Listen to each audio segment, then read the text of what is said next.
Welcome back to the Avattack. I'm your host, Prescott Chambers. The Avs cap off another back-to-back road trip and head home for one before they do it all again. This was game 13 of 82 of the season in San Jose versus the Sharks. This one was on November 1st of 2025, first game of the month of November. We get to see Taylor Makar, brother to Cale, in his very first ever NHL game, which is quite exciting.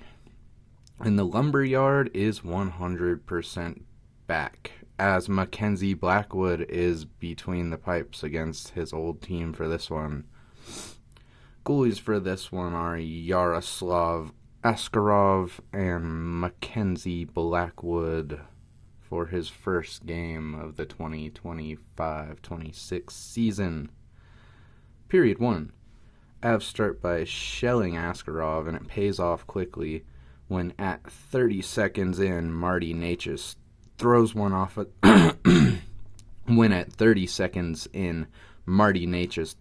off a defender and into the net for the 1-0 lead.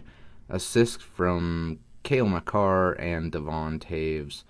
That's 2 games in a row where Necas has a goal within the first 60 seconds of the game. So that's cool. That's really cool. Maybe he can do it again in the home game coming up next.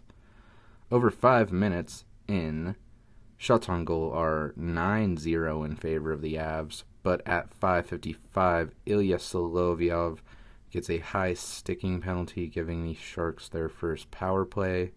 Penalty kill continues their strong showing from the previous game, and San Jose records 0 shots on goal in that power play.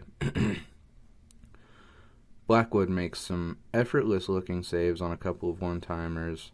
Macklin Celebrini hits an insane spinorama and almost snipes one, but misses wide right.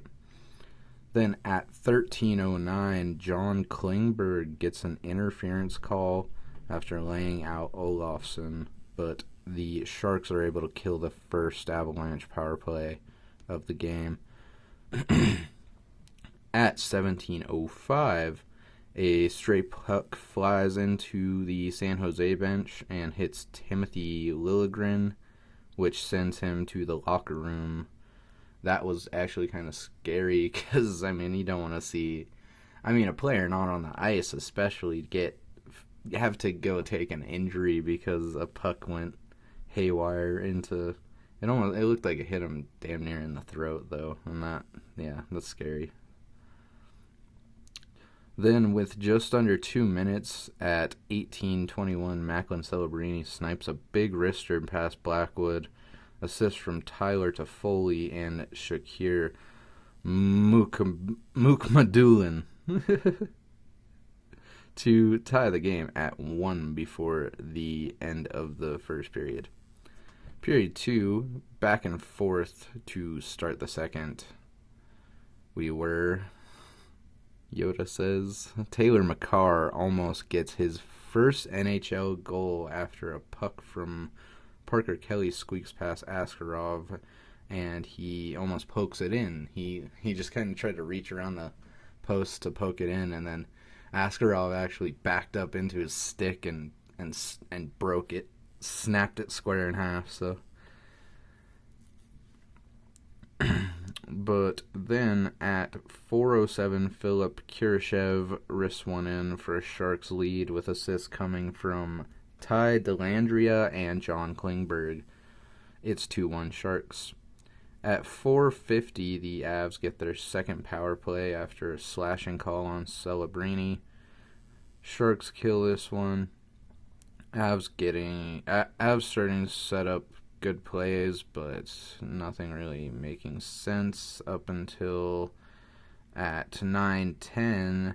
McKinnon gets a goal waved off because Jeff Skinner skates into his own net, knocking it off the post, but after review, it's decided that the puck did have forward momentum and would have been a good goal, so that gets awarded to Nathan McKinnon, and that one marks Nate's 10th goal of the season already as well. As the second period ticks down, we head to the third, tied at 2.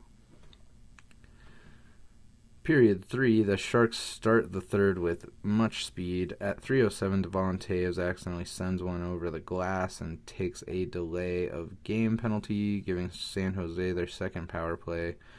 Avs are able to kill. Pace of play starts to pick up, then Landeskog gets a high sticking call, giving the Sharks their third power play of the game. Avs get pinned in their zone for a bit, but then when the puck makes it back down to Askarov, he falls down, retrieving it, giving Parker Kelly a chance at the empty net. But Askarov is still somehow able to get his stick out on it and deny him that empty net goal, basically. Avs able to kill the power play. The Sharks are pressing really hard and keeping the Avalanche hemmed in their zone. Avs start to get a couple good rush chances, but can't seem to really score one, put one in the back of the net. Looking like this was going into overtime at this point, and regulation does end with a score of 2-2. Overtime, Avs are 0 for 4 in overtime so far, and I was really hoping for the best. Blackwood makes a really great save to start. Avs get one or two decent looks, but at 1:48, Philip Kurashev, for his second, I believe, of the game, I don't know, I could be wrong about that, lays a heater of a wrist shot into the back of the Avs net, with the assist coming from Alex Wenberg. Final score in OT is 3-2 San Jose. Overall, shots on goal for this one were 38-23 in favor of the Avs. Askarov was making the saves, so playing with a purpose, to say the least. The Avs started looking very tired near the end of the game, and I think that just caused some lapses in the defense and some mistakes. Blackwood looked really good for his first game back, in my opinion. I think as he starts to get more games under his belt for the season, he'll be looking like a regular Patrick Waugh. That's a little sarcastic, a little bit of a hyperbole, but you never know. I think Blackwood's in the prime of his career right now, and I think it's time he shows the world that he is a number one goalie in the NHL. Without a doubt. I believe he can be there easily. Wish they could get 2 points in OT, but they can't lose every game that goes past regulation, right? Right? Please say right. The Avs have a 4-day break. Then they're back at home on Tuesday, November 4th, to face the Tampa Bay Lightning. Then they get another 3 days before another back-to-back next weekend in Canada against Edmonton and then Vancouver. Not really sure why they have so many back-to-backs this early in the season. But anywho, until then, as always, I'm your host, Prescott Chambers, for the Av Attack. Remember to like, comment, subscribe, and I will see you in the next one.